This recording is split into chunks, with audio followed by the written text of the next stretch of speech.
Welcome to The Jewish Lens, a podcast to discuss anything and everything from a Jewish perspective. Now, please help me welcome the man who controls the media, your host, Jonathan Rosen. Hello, and welcome to another edition of The Jewish Lens. I'm Jonathan Rosen, and today I'm excited to welcome someone who's written episodes for shows like The Mary Tyler Moore Show, The Odd Couple, and All in the Family. He helped create the sitcom Head of the Class, and in cinema, he's co-written movies such as The Frisco Kid and The Jerk. He also has a new book out called Bender's L.A. Please help me welcome Michael Elias. Michael, thanks so much for joining me. Hey, thank you. Happy to be here. Yeah, I love talking to you. I know I interviewed at Pop Culture Retro. You were gracious enough to come here as well. But I want to start by going back with you to different things we may not have covered. So I'm going to start with going back about where did you grow up in? I know you're in New York, but where did you grow up, and what was your life like, in particular with regard to Judaism? Well, I grew up in a small town in the Catskills, in the Borscht Belt, a tiny town called Woodburn. I guess the biggest town was Monticello. It was Jewish in the summer and not in the winter. Although there were Jewish chicken farmers, and there was, but in the winter, and I'll describe the winter, which was when, of course, all the most of the Jews went. I mean, the tourists and bungalow colonies residents went back to the city. At my local synagogue, they had trouble getting a minyan on Friday night, and they would come to the house.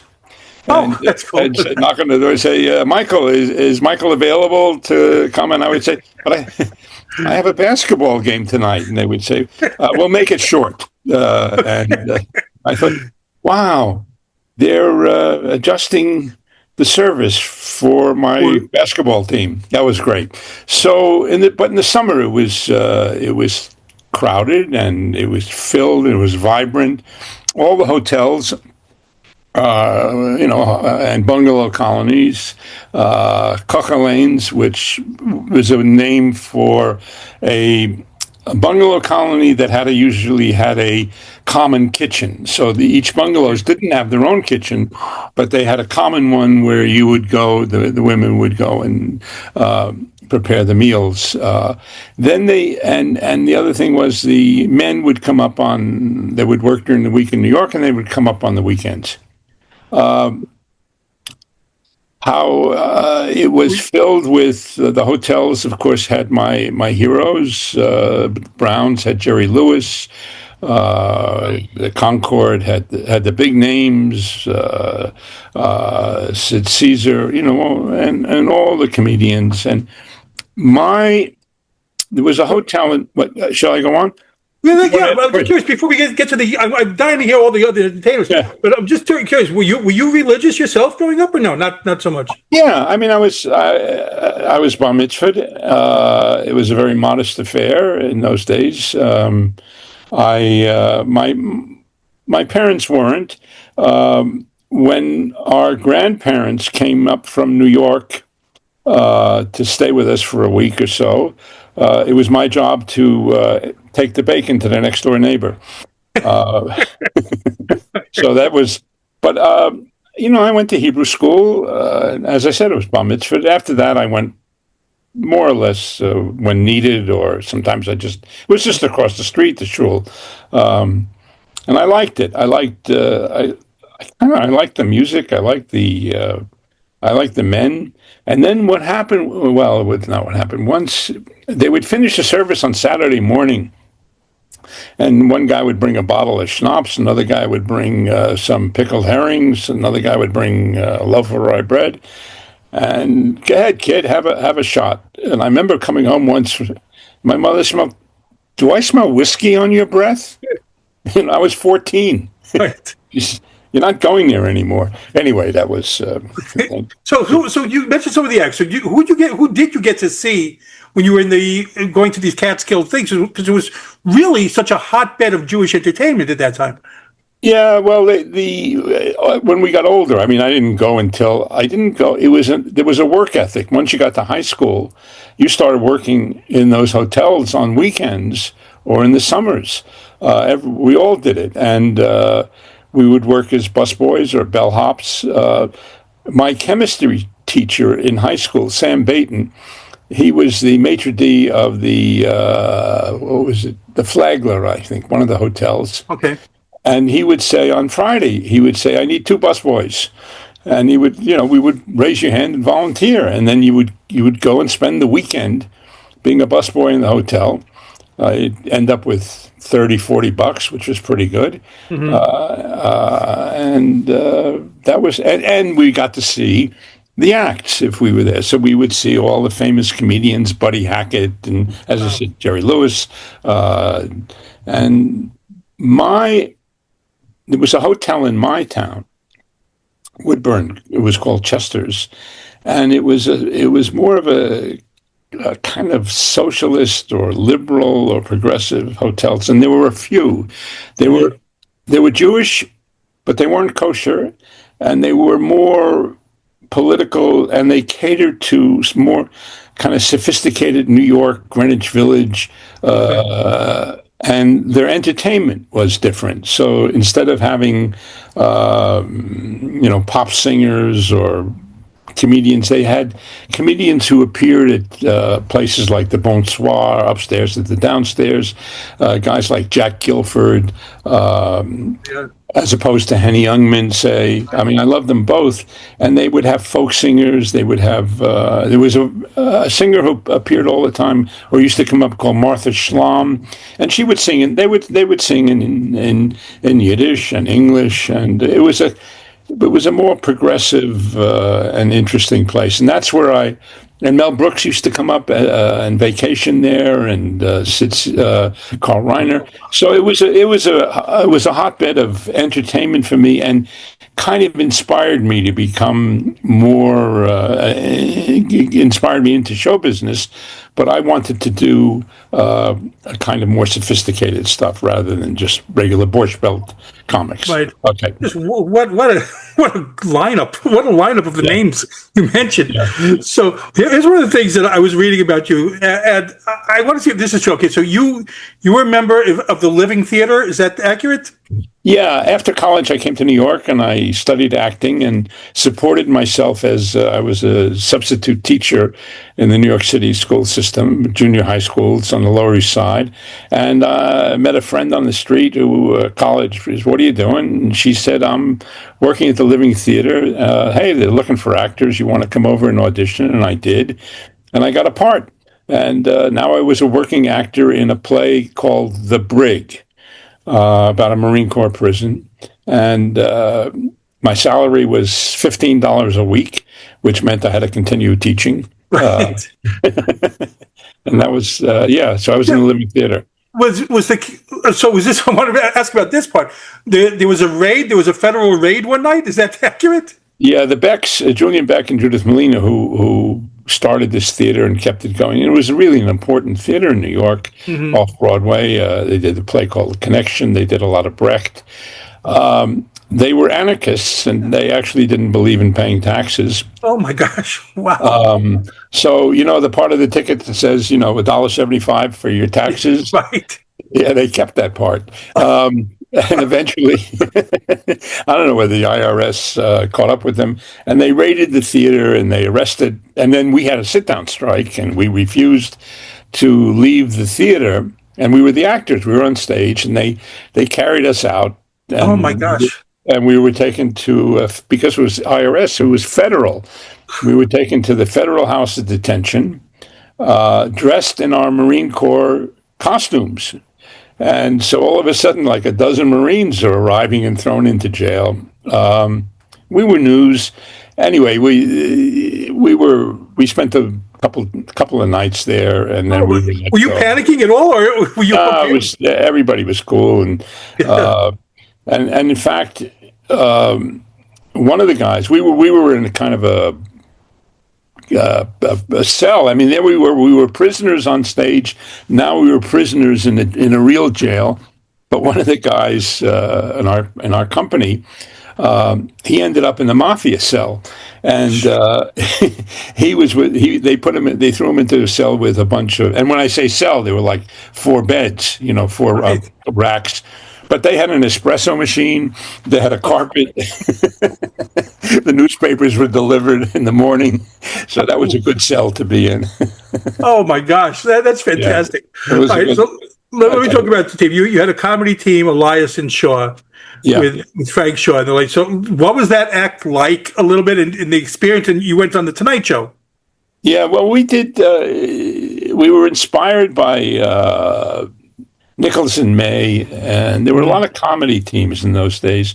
There was Nicholas and May, and there was Hendren Ullet, and so we did little sketches, and we broke into we did nightclubs, little nightclubs in New York, where again the same customers or clients of this hotel where I went Right. were now these were the nightclubs they went to, but the Bonsoir, where Barbara Streisand made her debut, the upstairs and the downstairs, which was where Jerry Stiller, and Ann Mira, Right. yeah, Ben Stiller's parents, they were performing there. So our act was 2 guys, and we did little sketches. And then we took one of the sketches to the Carson Show and auditioned it, and it was about 2 guys. It was the very beginnings of computer dating, and it was about 2 guys. The computer matched them together. One guy's name was Marion, the other guy's name was Francis, and they both were horrified to discover that they were now paired Each off other. with each other.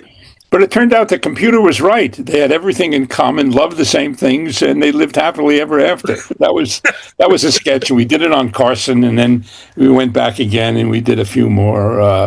I think another one that was, I always say Jewish, was we had Nixon. What was it? And his Jewish landlord. We made a sketch with Richard Nixon, and Nixon says he's just been elected president. He says, "I want to break the lease. I want to move out. I'm moving to Washington, to the White House." And the landlord says, "Nixon, 3rd floor." He says, "Yes, Nixon. Don't leave the garbage in the hallway." He says, "What do you want?" He says, "Well, I'm moving to the White House. I'd like to break the lease." He said, "No way."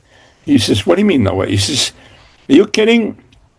You're paying $3,000 a month for a 1-room apartment. Guys like you don't grow on trees." Anyway, that was Did you get to interact with Carson at all? no. No, you didn't No, get I to. mean, we didn't make the couch, Right.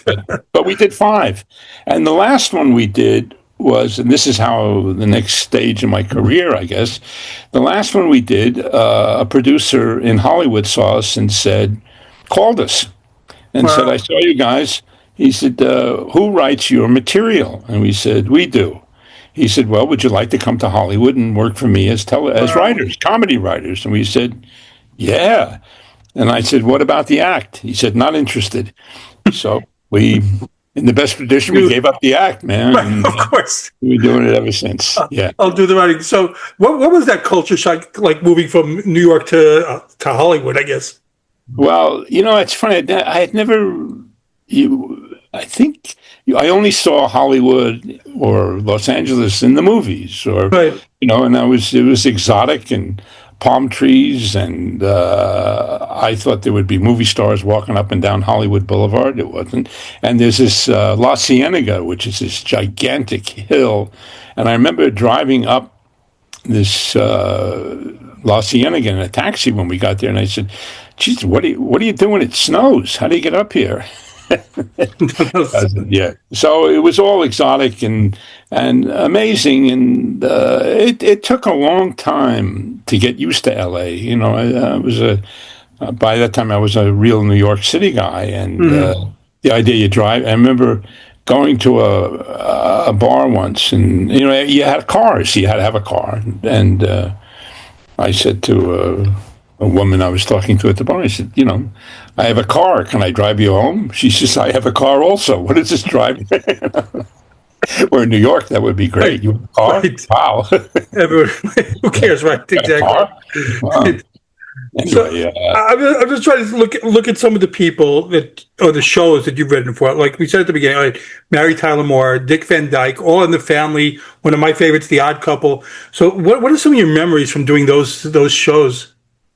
well, I had collaborators on and really wonderful writers. I mean, I was by myself. Frank and I broke up. We had a friendly divorce, Hmm. and our manager, or George Shapiro, who was Carl Reiner's nephew, said, "I'm sending you over to CBS. You're going to work with Carl. You're going to be his writing partner." And I'm Wow. like, "Wow." And I did. I showed up, and we liked each other. And we talked for a while. He said, "Okay, we got a meeting this afternoon." I said, "What's that?" He said, "Well, we got this Dick Van Dyke show, this version of it, and Hmm. CBS doesn't like it." And he said, and I have to agree with him. We don't know what to do with it. So let's go. They're all coming over, and we're going to talk about what to do with this new version of the Dick Van Dyke show. So we're in the meeting.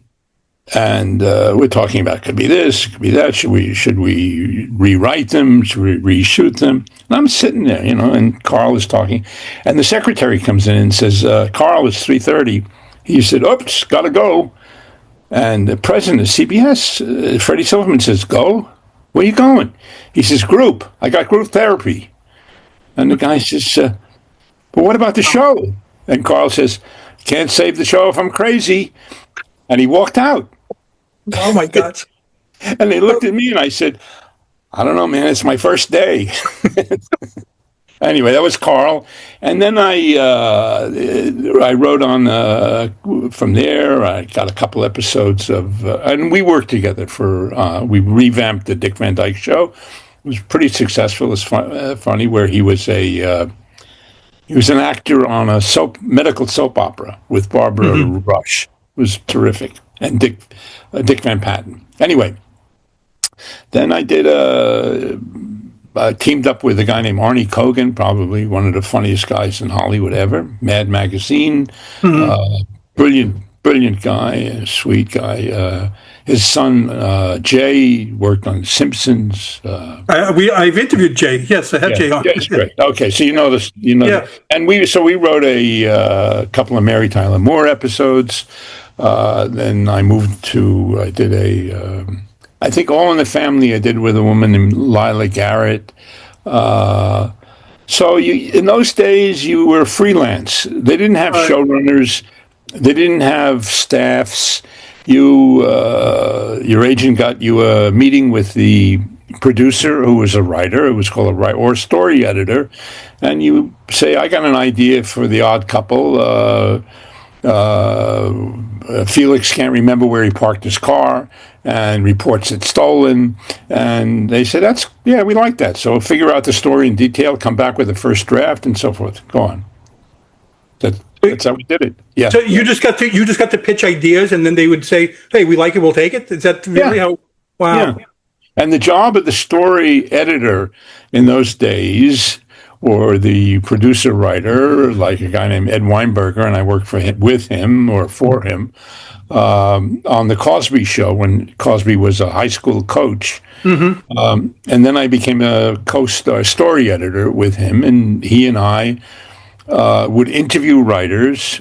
Somebody would come in with a good story. We would say, "Yeah, that's good," and you knew everybody, or Treva Silverman did all these Mary Tyler Moores. They would come in, they would have an idea. You would say, "That's good. Come back with a story." You can come back with a story outlined, very good. Here's a couple of suggestions. Come back with a first draft. You come back with the first draft, and usually you would say, "This is terrific. Thank you very much," and you would do some rewriting. And that's it. And you would go from show to show Wow. doing. And if you did, it paid enough. So if you did 10 or 12, you did a couple of Dick Van Dykes, you did a couple of My Mother the Car, you did it All in the Family. You could make a living. You could and you would get residuals, and that's it. And as I said, they didn't have staffs. They didn't have rooms of 10 writers all contributing and writing the show, which they do now. Right. Right. Okay. That's incredible. What a resume. It really is incredible. So let me move on to Pat Paulson, because you worked on the Pat Paulson show alongside Steve Martin, who blurbed your Yeah. book, which we're going to get to cover. So what are your memories of that time? What was your first impression of Steve? Well, I guess I met him on that show, which was the producer writer was Bob Einstein. Is that name familiar? Super Dave. Absolutely. That's right, Super Yes. Dave.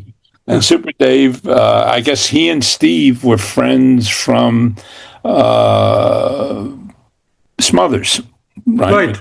Yes, and there were anyways. So Steve was a staff writer on the show, and it was interesting. He was transitioning, as it were, from writer to comedian, and I was transitioning from comedian to writer.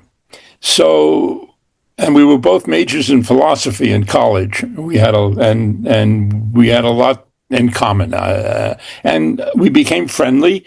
And I started. He said, "I'm doing more and more stand up," and I'm saying, "Let me write for you. I got ideas." So on weekends, I would fly with him, or I would see him. We would go to Aspen, where he had a little house, and we'd walk around. We would write material for him, and that's how I started writing for him. And that led to, in addition to the friendship, it led to The Jerk, some specials, and a friendship. Well, you just mentioned him shifting to stand up and collaborating on his material. I remember the special, A Wild and Crazy Guy. So, what was the dynamic, right? So, with the Jerk and everything, you got together. Whose idea was that? The screenplay was Well, the Jerk pre-existed. The Jerk was a screenplay that Steve wrote with Carl Gottlieb, right? and Okay. Carl wrote Jaws and so forth. And it was originally at Paramount, and Paramount turned it down. Steve was not a big star then, but they turned it down, and then they took it. David Picker, who was the producer took it to Universal, and Universal said, "We like it. We like Steve. We'll make the movie, but we want a big rewrite." And Steve called me and said, "Carl Gottlieb is busy. He can't do it. Would you do it?" And I said, "Sure." And I went to Aspen and spent, I don't know, a month. And Steve and I together rewrote the screenplay. And then Universal liked it and made it. And I got screenplay credit along with Steve and Carl. And then after that, I worked with Steve on his specials. Did some and toured with him for a while. We on the bus where we went, and that was also involved sometimes writing new material with Steve, and being on the bus. I remember Florida, maybe Georgia, and Steve had developed this audience for years. He worked on going to little coffee shops, college concerts, small venues, so that when the Jerk emerged, when his Saturday Night Live emerged, he already had an audience of people who loved him. Yeah, the base. Right. Yeah, so there it was. Fantastic. All right, I want to move on to the Frisco Kid. And I remember I discussed this with you, this movie, but I want to talk about it again here. So, Gene Wilder, Harrison Ford. I do love this movie. My son loves this movie too. He was telling me today. My son was all excited because he loves the movie, and that I was going to talk to you. So, okay, I watched it again recently. So, where did this idea come from? Where did the original idea come from this rabbi going out west? Well, Frank and I were talking one day, and we said, you don't see Jews in movies that much. This is in 1968 or 69. And then we said, and the one place you don't see Jews is in cowboy movies, which we loved. And, maybe were there cowboys? Were there Jews in the old West? And we started doing some research, and we found this journal called the Western States Jewish quarterly journal, which was put out by two amateur historians. One was a dentist and the other one was an optometrist. And they published memoirs, excerpts from memoirs of Jews in the Old West, and the history that we discovered, which, like the history of other minorities in America, has been denied to them. So we found out there were Jewish cowboys, there were Jewish marksmen, there were Jewish ranchers, there were Jewish miners, all that stuff. Although the expression was, in the gold rush, the Jews mined the miners. And it was a rich history. They spread wherever town they came to. They brought culture. They brought a kind of benevolent friendship. They didn't try to convert, and that was another thing. They didn't try to convert anybody. Right. They weren't interested in converting the Indians or whatever. So, we said, okay, let's write a movie, a screenplay with a Jewish cowboy. And we said, well, wait a minute, who's the ultimate Jewish hero or whatever? And it's a rabbi. And then it all came together. A rabbi, San Francisco sends for a rabbi, and they get this kid, not a kid, but this young rabbi from a shtetl, Polish shtetl, who's dogmatic, and it's his journey across America is really the Americanization of a European Jew into an American one. So that was the intent of the movie, and that's why we did it. And so I'm of the Exodus generation. I'm of the generation, we didn't have our history as Americans, our contribution to American history, and our contribution in terms of this movie to the building of the West. And we were prominent, we were important, and we weren't just merchants and tailors. So that's why we did this. I do, like I said, I love this movie. And if anyone watching this has not seen it, right after you finish watching Michael, go watch the movie, because it's really, very funny. So let's start with Gene Wilder. So I remember thinking, what was he like to work with a little bit? Well, Gene was incredibly talented. He's quick, he's smart, but like a lot of actors, he's also very opinionated, or not opinionated. I have to say, a movie is different visions. Everybody has different versions. The star has a version of what it is. The director has a version of what it is or should be, and so does the writer. And sometimes it's all the same, and sometimes it's different. I think Gene saw it more as a cowboy movie, to tell you the truth, and Gene saw his personality that you see that was kind of his trademark, which is sometimes tantrumatic. He's hysterical, and I think that came through. And it's not exactly the guy we wrote, but I'm happy that the movie got made. The guy we wrote was kind of maybe more mature and more determined and haunted by his memories of pogroms and his the experience of getting to San Francisco before everybody converts. That was part of his thing. Anyway, Gene rewrote sections of it without telling you. Is that accurate? Yes, I can say it now. What happened was we agreed on it. We wrote together. We rewrote with Gene, and we had a draft that we all agreed on. And then Gene said, "I'm going to go to Paris. I'm going to relax and come back and start making and we'll make the movie." We all hugged. We were all happy. And Gene went to Paris and he rewrote the movie. Not enough to get credit. But if anybody says, I didn't like this part, I said, that's what Gene wrote. That's Gene wrote. I mean, what's your reaction when something like that happens? Were you like just stunned? Did you get to say anything, or that was it? This is how we're doing it? No,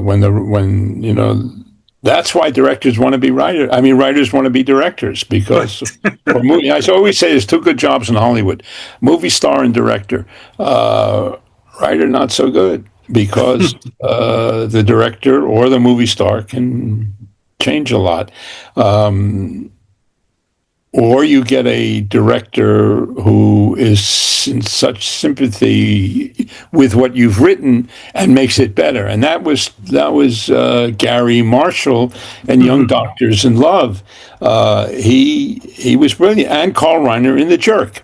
Carl Reiner was a great director for The Jerk because he knew how to get the best out of Steve Martin, and he knew how to make that script funnier than it was. It was pretty funny going in the screenplay, but Carl figured out a lot of stuff with Steve that was great.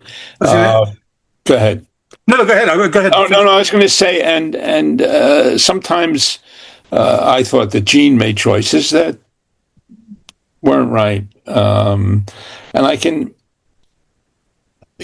guess I can give you one example. When Gene is captured by the Indians, in the original script, they take his Torah, and he wants the Torah back. And he says, what will you trade for the Torah? The Indian chief, he said, I'll give you Gene says, I'll give you anything you want. You want my horse? You want my... He says, we have your knife? And Gene says... And in the screenplay, Gene says, I have no knife. And he says, oh, that's what we were going to call you, No Knife. And that was the original title of the script, No Knife.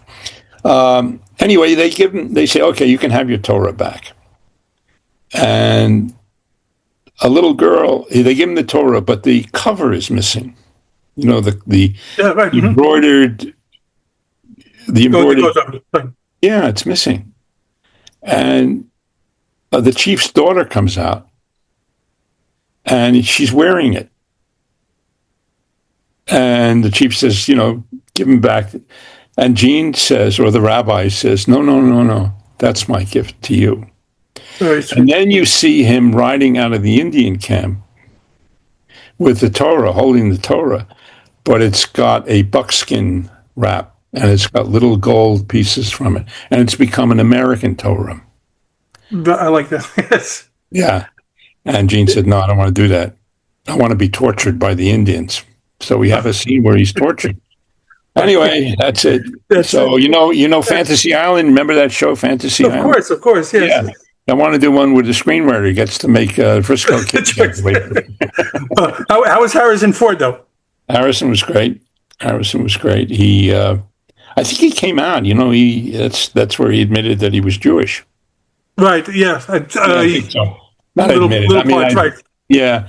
Harrison was great. He was kind of overwhelmed. I think Gene was the bigger star then. At that point, right? Sure. Yeah. So we didn't have much to do with it. Afterwards, I don't know. I mean, as I say, Jonathan. Have you had Jonathan Friedman on? Yes, I've spoken to him. Yes. Mm-hmm. Yeah. So Jonathan says, it's the only authentic, real Jewish Western, and a lot of it. Then that's really important that we got one.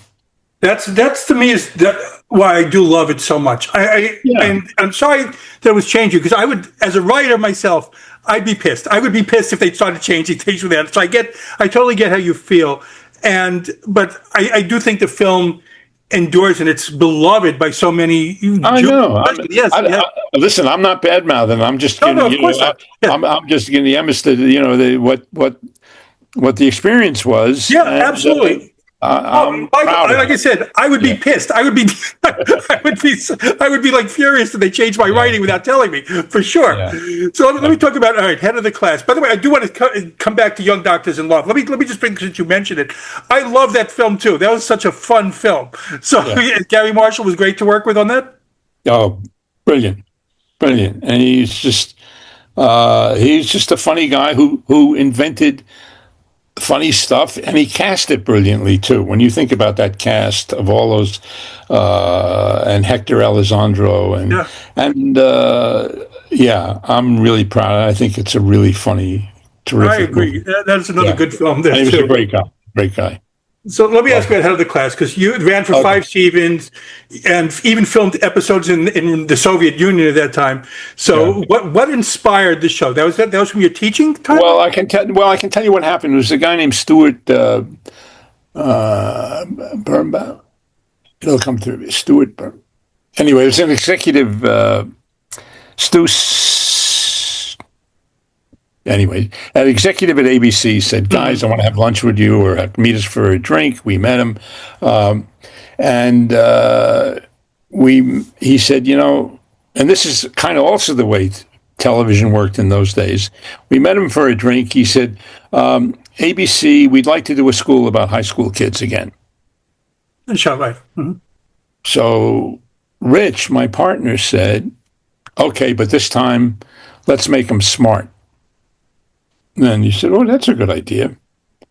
And we went away and wrote a pilot. That's how you did it. And we said, let's make them really smart, but socially inept, and give them a really hip, cool teacher who may not be as smart as they are, but he can guide them and navigate the world for them and help them solve their, adolescent or teenage problems and all that stuff. Then what came in, as I say, when you're a writer, your life comes in handy. I had been teaching in the New York public school system for 4 or 5 years while I was a struggling actor, comedian, and I knew a lot about what it was like to be a high school teacher. So we put it all together, and that's how Head of the Class came about. That's that. Okay, so the show did, like you said, it shot several episodes in Moscow, correct? So Yeah. it's like, so what was that like? What was the Well, experience? Rich had an idea, and because there were academic competitions, and Rich said, "Why don't we do one against the Russian team?" So I think what we did was we did an episode where the Russian team came to America, and we did an episode where we had an academic competition. And then Rich said, let's do a return match, only we'll go to Russia and play them. And we took it to ABC, and they said, great idea. And we moved the whole show. We did 2 episodes in Moscow. We took everybody, cast and crew, hired Russian actors, and this was the Cold War was still Right. there. I mean, it was just the beginnings of Gorbachev. There was still a KGB. There were people who were, paranoid, suspicious, but and privately would tell us, I'm really, Reagan's not such a bad guy after all, or whatever. And we went 3 times. Once on just a get to know each other mission, and then we went back and we scouted locations, and then 6 months later we went back and we actually filmed 2 episodes on location. They're great. It's interesting. Ted Turner, just died. I have a letter from him where he wrote and said, "This is Wow. fantastic that you guys did so much for peace and understanding by taking doing a show in Russia and showing the Russians as people that we don't want to be at war with." We had an interesting thing where we did a scene in the classroom, and we went to a real Russian high school, and we used Russian kids, and they got to ask our kids and the teacher, Howard Hessman, questions.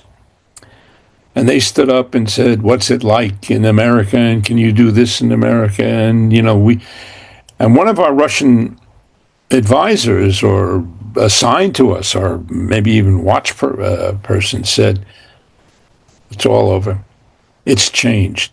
The idea that seeing these kids get up and talk and not being afraid to say whatever they want to say, it's over, man.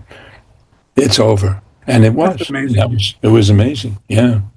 So that was, and we were the first, I guess, television show to actually shoot in the Soviet Union, and there were certain, we had extras, and the concept of feeding the extras was unknown. So we took everybody to a restaurant, and we had great times. What an amazing experience, though. Seriously, just to be there during that time, and the Ted Turner letter on the cherry on the top.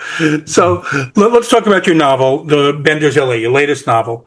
So it's been described as a cynical social satire and a love letter to Los Angeles with echoes of Eve Babbitt's and Raymond Chandler. So what is the core story? Tell me about the novel itself. Oh, it's about a writer in the 70s, and it's a kind of fictional account of my life. I mean, I fictionalized my experiences in Hollywood so I could tell the truth.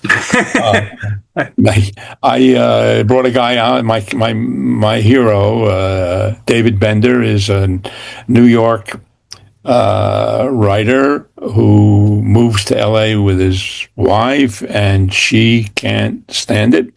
Hollywood in the 70s, and it's the beginnings of the Vietnam War, the civil rights movement, feminism, and all of this causes a real strain in their marriage, and she leaves him, and he's heartbroken, and has to find his way as a single man, negotiating social, relationships, looking for love in all the wrong places, always trying to get her back, but actually having a fairly good time and meeting some really interesting people and having great adventures in Hollywood in the 70s and 80s, which was the time of it was cocaine. It was everybody. It was independent filmmaking. It was Lakers Showtime. It was the rise of CAA and Ovitz and movie stars having more and more control over their lives and their fortunes, what they did creatively. So it was a really interesting time, and he has adventures, and I included in these adventures real people. So at one point he has this drunken, stoned evening with Sterling Hayden, who was a great actor in the Dr. Strangelove and The Killing. Yeah. And Hayden was testified in the House Un-American Activities Committee, and is in the book and in life really feels guilty about it, and he has a connection to my hero Bender, and they have a relationship at one point because Bender is in the civil rights, and his friend is in the civil rights movement and the anti-war movement, knows Abby Hoffman. Abby Hoffman is in Hollywood, so there's an episode where Bender is asked, "Can you play tennis with Abby Hoffman?" He wants to play tennis, and Bender ends up playing tennis with this fugitive from the FBI on a movie mogul's tennis court, which was true. I mean, that was my experience, and I wrote about it as part of the thing. And who else? And there's Abby, and then my hero jogs every morning at UCLA. And a group of people that includes Burt Lancaster and also Julie Epstein, who wrote Casablanca. Wow. And that relationship has a story behind it or in it. So, and meanwhile, Bender is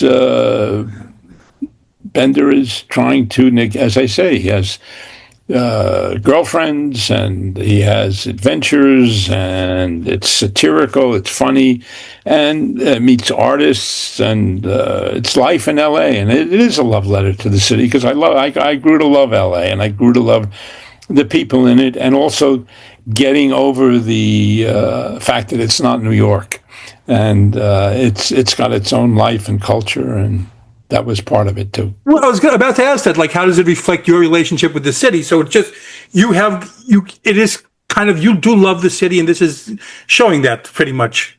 Yeah, and I love the people in it, and one of the people in it, disguised, is Eve Babbitt, who has written so much about LA, and we were really close friends during those times, and we wrote 2 screenplays together, which will be published next month. Yeah, one was produced in France, and the other one was unproduced. But we were collaborators and really close friends. So she's in the novel, disguised. I mean, I give her a different name. She's Mimi. And I said, if you want, if you want to know what Hollywood or LA was like in the 70s and 80s and the anti-war movement, because that was very important. It wasn't just Manson. It was a lot of people who fought valiantly against that war and were organized. And you had you had the Brown Berets, you had the Panthers, you had Vietnam vets against the war, you had demonstrations, and you had weather underground cells. There were incidents of bombing, and one of the largest demonstrations was in front of the Century Plaza Hotel, where mothers, and there were Beverly Hills and Brentwood and West Side mothers, picketed and demonstrated outside the Century City Hotel, protesting. I think there was Kissinger was speaking or something, and the cops beat them up and broke up this demonstration. So it was an interesting time, and of betrayals and undercover agents and FBI, and my hero also gets involved with the Nixon grand jury and gets his ass dragged to a grand jury in Tucson, all that stuff. So let me ask you, you said fictionalized account of your life. So like what's percentage of you in there? Kind of like, is it 80, 90? Yeah. a lot. But instead of my memoirs, you should do a memoir. I spoke to you about this before. So I know a memoir. Yeah, you really should. You have such fascinating I will. tales. I think, but I wanted. I think I wanted to write these as, if I found it easier to write these as memoirs. I write about maybe. I'm going to try to get published my Catskill stories, which are memoirs. That'd be great too. Yeah, about growing up in the Catskills. My father was a doctor, small town doctor. The office was in the house. And my mother was a librarian, and it was an interesting place to grow up. So I will write about that, or I have written about it. Yeah, I look forward to that as well. And then we'll talk again about that. Okay, sure. So you've been at 60 years in the business, of 65 onward. So how has the entertainment business changed in terms of opportunities for writers during that time? It's a strange thing because I think there's more work available, and at the same time there's less work available. I don't know how that worked out, because there's maybe there are more people trying to do it than there are jobs, but there are a lot of jobs. I don't know. I don't have. Somebody said once recently, do you have any advice for aspiring writers? And I said, get a day job, man. Get a day job, because it's really tough. The whole room situation, where you hire 8 writers to develop an outline and a show, and then the show gets picked up, and they fire 6 of them because they don't need them anymore. So right, of course. You've worked for 8 weeks and. Anyway, I wouldn't know where to begin, and I was lucky. I had I would say it was a smaller community. It was we could watch television credits and know everybody. Sure. I don't know if that exists anymore. I don't know. So what's next for you? You talked about possibly a memoir, another novel. So what do you think is in the next thing that you're? Well, I have a couple of screenplays that I want to that are making the rounds. One is flat out comedy based on a true story of a gang of cross-dressing thieves who stole millions of dollars worth of designer clothes in Palm Beach. It's true. And I'm seeing that movie. Go ahead. Okay. And the young cop, was assigned to infiltrate them.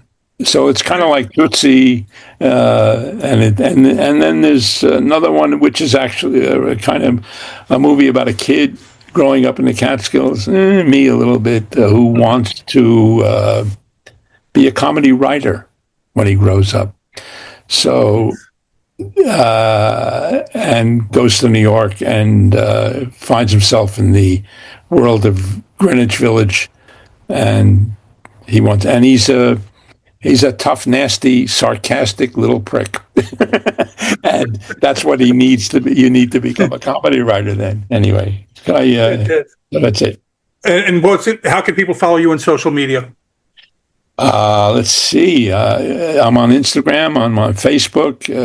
I think TikTok, do I? And I can give you my website, which is michaeleliaswriter.co, C-O. michaeleliaswriter.co. Well, I'm going to put all the links in there as well. Yeah. Okay. I'll get you all the links, and I'm really bad at that. And the book, if I can show it. Show the cover again. Yes, and show the cover again. Bender's L.A. And Steve Martin gave me this beautiful little quote. Can you read it? I cannot from there. Well, you can read it. Okay. It says Bender is a deeply memorable Hollywood character. I love this book. Steve Martin. That's fantastic. That's fantastic. Okay. I'm glad you still keep in contact with Steve, and that was really great. Michael, I always enjoy talking to you. So thank you. Thank you for coming on. Yes. All right. So let me sign this off. Okay. This has been The Jewish Lens. I'm Jonathan Rosen. Again, a very special thanks to Michael Elias. Go pick up a copy of Bender's L.A. and please like, comment, and subscribe. Thanks for tuning in to The Jewish Lens, where all items used was strictly kosher.